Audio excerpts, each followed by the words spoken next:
ओम हरि शरणम।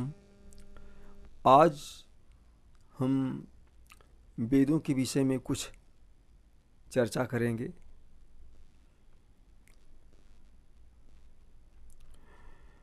वेद, सर्वप्रथम हम वेदों के विषय में जानेंगे। वेद क्या है? वेद मानव सृष्टि के आदि में मानव कल्याण के लिए ईश्वर द्वारा प्रदत्त ज्ञान ही वेद है, जिनका प्रादुर्भाव ऋषियों पर सृष्टि के आरंभ में समाधि द्वारा होता है। इन वेदों के जो मूल मंत्र हैं, इनकी 4 संहिताएं हैं: ऋग्वेद, यजुर्वेद, सामवेद और अथर्ववेद।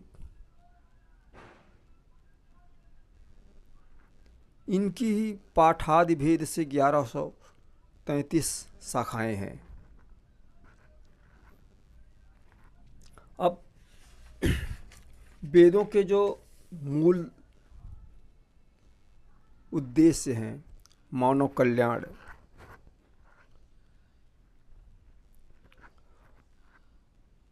के अन्यान्य विषयों का प्रतिपादन वेदों में निहित है। उनमें भी जो वेदों का दार्शनिक पक्ष है, वो मानव के लिए विशेष उपयोगी है।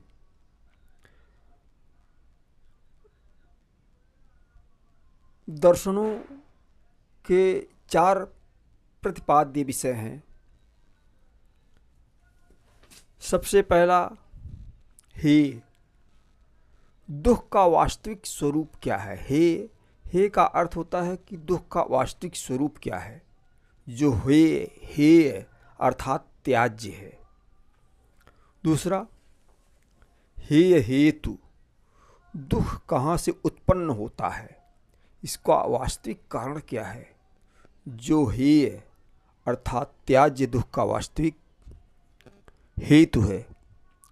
हान, तीसरा हान, दुख का नितांत अभाव क्या है, अर्थात हान किस अवस्था का नाम है।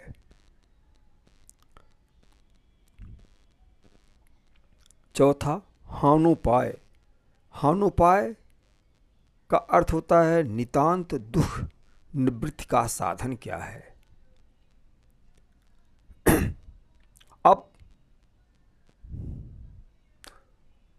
अब इसके उपरांत 3 और बातें आती हैं। 3 मुख्य तत्व जो इसके विषय में निर्णायक साबित होते हैं।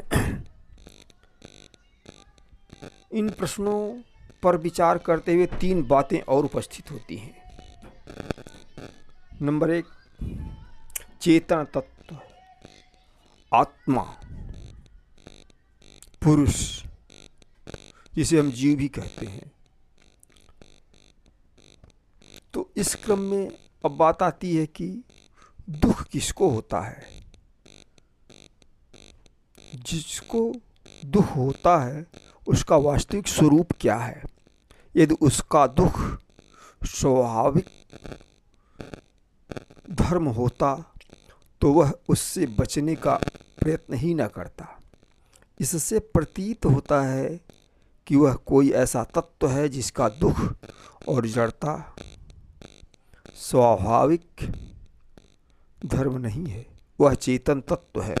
इस चेतन आत्मा के पूर्ण ज्ञान से तीसरा प्रश्न हान सुलझ जाता है, अर्थात आत्मा के यथार्थ रूप की साक्षात्कार यानी स्वरूप स्थिति से दुख का नितांत अभाव हो जाता है। अब दूसरा आता है जड़ तत्व, प्रकृति, जिसे प्रकृति भी कहते हैं। इस चेतन तत्व से भिन्न, इसके विपरीत किसी और तत्व के मानने की भी आवश्यकता होती है।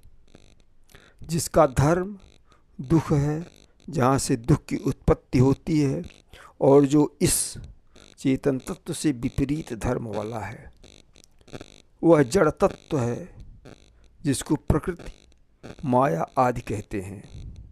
इसके यथार्थ रूप को समझ लेने से पहला और दूसरा दोनों प्रश्न सुलझ जाते हैं। अर्थात दुख इसी जड़ तत्व का स्वाभाविक गुण है, न कि आत्मा का। जड़ और चेतन तत्व में आसक्ति तथा अविवेकपूर्ण संयोग ही हे अर्थात त्याज्य दुख का वास्तविक स्वरूप है। और चेतन तथा जड़ तत्व का अविवेक अर्थात मिथ्या ज्ञान अविद्या हे हेतु अर्थात त्याज्य दुख का कारण है। चेतन और जड़ तत्व का विवेकपूर्ण ज्ञान ही हानोपाय है, और हानोपाय ही दुख निवृत्ति का मुख्य साधन भी है। अब आगे बतलाते हैं कि चेतन तत्व के विषय में। चेतन तत्व क्या है? चेतन तत्व ही परमात्मा है, उसी को पुरुष विशेष कहते हैं, उसी को ईश्वर भी कहते हैं, ब्रह्म भी कहते हैं। इन दोनों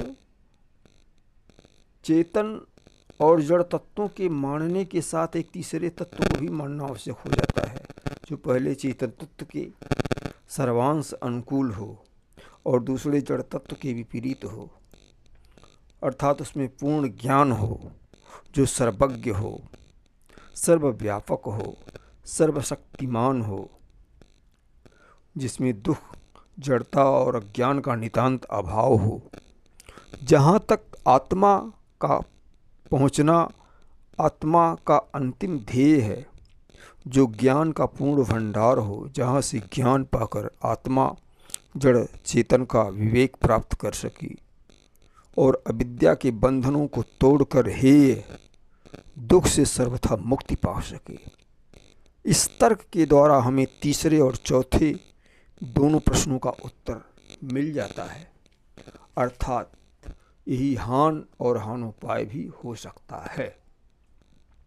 इन्हीं शब्द चीज़ों को सुलझाने के लिए वेदों में 6 दर्शनों का प्रतिपादन किया है।